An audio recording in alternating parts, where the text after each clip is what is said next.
নমস্কার, দেখছেন কলকাতা টিভির সঙ্গে রয়েছে আমি স্বর্ণালী। শুরু করছি সংবাদ সারাদিন। আর শুরুতেই যে গুরুত্বপূর্ণ খবরের দিকে নজর রাখবো, বাংলাদেশের রাজনৈতিক হস্তক্ষেপে মার্কিনী ষড়যন্ত্রের ফের উল্লেখ। বাংলাদেশকে অস্থিতিশীল করার ষড়যন্ত্রের উল্লেখ ট্রাম্পের। ডেমোক্র্যাটরাই বাংলাদেশের রাজনৈতিক হস্তক্ষেপে অর্থ ব্যয় করে। দ্বিতীয়বার বাংলাদেশে মার্কিনী ষড়যন্ত্রের উল্লেখ করলেন ট্রাম্প। বাংলাদেশের রাজনৈতিক হস্তক্ষেপে মার্কিনী ষড়যন্ত্রের উল্লেখ আবারও শোনা গেল ট্রাম্পের মুখে। বাংলাদেশকে অস্থিতিশীল করার ষড়যন্ত্রের উল্লেখ করেছেন ডোনাল্ড ট্রাম্প। আমরা দেখেছিলাম গত বছর কিভাবে বাংলাদেশের পরিস্থিতি উত্তপ্ত হয়ে উঠেছিল। শেখ হাসিনাকে দেশ ত্যাগ করতে হয়েছিল টানা আন্দোলনের জেরে, এবং বর্তমানে সেখানে অন্তর্বর্তীকালীন সরকার বাংলাদেশের দায়িত্ব সামলাচ্ছে এবং বাংলাদেশে রাজনৈতিক হস্তক্ষেপে মার্কিনী ষড়যন্ত্রের ফের উল্লেখ এবার আমরা শুনতে পেলাম মার্কিন প্রেসিডেন্ট ডোনাল্ড ট্রাম্পের গলায়। বাংলাদেশকে অস্থিতিশীল করার ষড়যন্ত্রের উল্লেখ ট্রাম্পের। ডেমোক্র্যাটরাই বাংলাদেশের রাজনৈতিক হস্তক্ষেপে অর্থ ব্যয় করে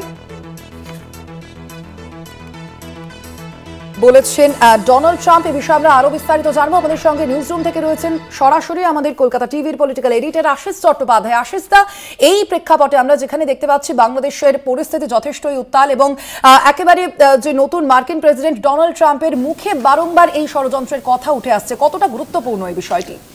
দেখো, এই মার্কিন টাকা দিয়ে বাংলাদেশের পট পরিবর্তন করার যে অভিযোগটা আগে ক্ষীণভাবে এসেছিল, ক্ষীণভাবে মানে এই কারণে বলছি যে ক্ষমতাচ্যুত বাংলাদেশের শেখ হাসিনার মুখ থেকে এসেছিল, কিন্তু এখন এটা ট্রাম্পের স্বীকৃতির ফলে অনেক বড় রাজনৈতিক মাত্রা পেয়ে যাচ্ছে। আমি প্রথমেই একটু স্পষ্ট করতে চাই যে ট্রাম্প ঠিক কী বলেছেন। ট্রাম্প কিন্তু এটা প্রথমবার বললেন না, ট্রাম্প এটা দ্বিতীয়বার বললেন একই কথা। $29 মিলিয়ন খরচা করা হয়েছে বাংলাদেশে রাজনৈতিক হস্তক্ষেপের জন্য। 29 মিলিয়ন মানে 10 লক্ষ 1 মিলিয়ন, অর্থাৎ 2.9 crore, প্রায় $3 কোটি। টাকাটা কিন্তু অনেক বড়। ভারতীয় টাকায় 90 টাকায় প্রায় $1 হয়। সুতরাং 90 দিয়ে গুণ করলেই বুঝতে পারছেন 270 কোটি টাকার কাছাকাছি ভারতীয় মুদ্রায় সেটা বাংলাদেশে খরচা করা হয়েছে। এই কথাটা ট্রাম্প বারবার বলছেন এবং বলছেন যে আমাদের কি দরকার আছে অন্য দেশে গিয়ে এই টাকা খরচা করে তাদের রাজনীতির মধ্যে হস্তক্ষেপ করার। ট্রাম্প বলছেন যে এই কাজগুলো মূলত ডেমোক্র্যাটরাই করেছে। তার অভিযোগের আঙুল সরাসরি জো বাইডেনের পার্টি, ডেমোক্র্যাট পার্টি, এবং ওই ডেমোক্র্যাট পার্টির অতীতের যারা দেশের প্রেসিডেন্ট ছিলেন তাদের দিকেও সম্ভবত তিনি তীর ছুঁড়তে চাইছেন। এইবারে হচ্ছে শেখ হাসিনার কথায় আসা যাক। বাংলাদেশে 5 আগস্ট যে একটা ভয়ানক পরিস্থিতি তৈরি হয়, শেখ হাসিনার বাড়িতে উন্মত্ত জনতা, বিশৃঙ্খল জনতা ঢুকে যায়, শেখ হাসিনার জীবন বিপন্ন হয়, সেটা এখন আমরা মোটামুটি স্পষ্টভাবে জানতে পেরেছি। মাত্র 45 মিনিট সময় তাকে দিয়েছিল নাকি সেনাকর্তারা। সেই 45 মিনিটের মধ্যে সিদ্ধান্ত নিয়ে তিনি বিমানে করে ভারতে চলে আসেন। এর কয়েকদিন পরে শেখ হাসিনা একটি বক্তৃতা দেন, যে বক্তৃতাটা সমাজ মাধ্যমে এবং ইন্টারনেটে পাওয়া যায়। সেখানে তিনি মার্কিন যুক্তরাষ্ট্রের বিরুদ্ধে গুরুতর অভিযোগ করেন। গুরুতর অভিযোগটা এই যে বাংলাদেশের ভৌগোলিক সীমার মধ্যে একটি ছোট্ট দ্বীপ, সুন্দর সবুজে ভরা সেই দ্বীপটা দেখতে মনোমুগ্ধকর। দ্বীপটির নাম সেন্ট মার্টিন দ্বীপ। এই দ্বীপটি নাকি মার্কিন সরকার যখন বাইডেন ক্ষমতায়, তখন মার্কিন সরকার বাংলাদেশের থেকে নিয়ে নিতে চেয়েছিল। কেন না, ওখানে মার্কিনিরা সামরিক ঘাঁটি করবে, সেই জন্যই মার্কিন যুক্তরাষ্ট্র ওই দ্বীপটির দখল নিতে চেয়েছিল।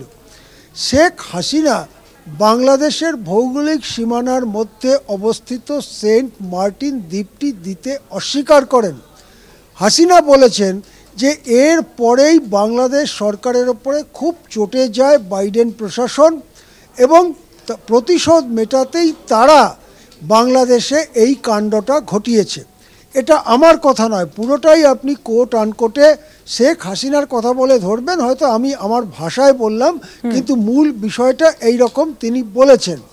এখন তাহলে প্রশ্ন উঠছে যে শেখ হাসিনা যে কথা বলেছিলেন মার্কিনিরা কাণ্ডটি ঘটিয়েছে, আর ট্রাম্প বলছেন যে প্রায় $3 কোটি বাংলাদেশের রাজনৈতিক পট পরিবর্তনের জন্য ব্যয় করা হয়েছে।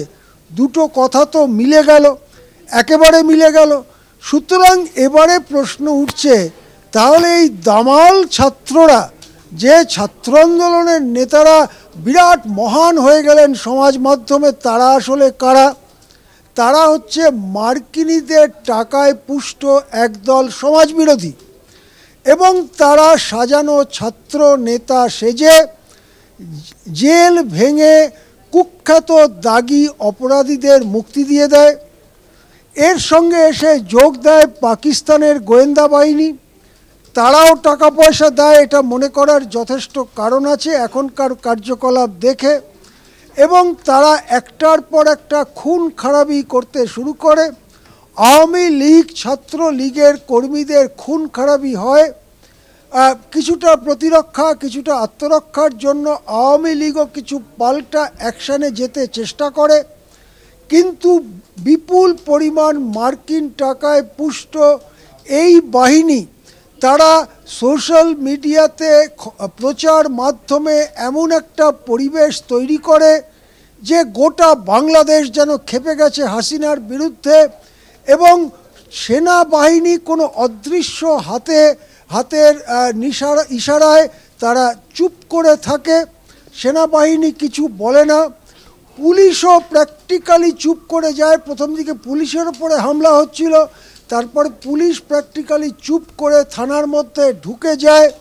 গোটা বাংলাদেশে মুক্ত অঞ্চল তৈরি করে ফেলে এই সমাজবিরোধীরা, ছাত্র আন্দোলনের নাম করে এই সমাজবিরোধীরা। তারপরে 5 আগস্ট 2024 শেখ হাসিনার বাড়ি ঘিরে ফেলে। পরিস্থিতি এমন হয় যে হাসিনা যদি আর কিছুক্ষণ বাড়িতে থাকতেন, তাহলে ওই বিশৃঙ্খল জনতা হাসিনার পার্সোনাল দেহরক্ষীদের মেরে বা সরিয়ে দিয়ে হাসিনার জীবন সংশয় করে দিতেন। কেন? তার কারণ সেনাবাহিনী চুপ করে বসে দেখছে, পুলিশ চুপ করে বসে দেখছে। এই অবস্থায় নাকি 45 মিনিট টাইম দেওয়া হয়েছিল হাসিনাকে দেশত্যাগ করবার জন্য। বাংলাদেশের রাষ্ট্রপতি পরে বলেছেন যে তার কাছে হাসিনার কোনো পদত্যাগপত্র নেই। হাসিনাও পরে এরকম ইঙ্গিত দিয়েছেন পদত্যাগপত্র লেখার মতো পরিস্থিতি ছিল না, 45 মিনিটের মধ্যে আমাকে ঘর ছেড়ে বেরিয়ে আসতে হয়েছিল।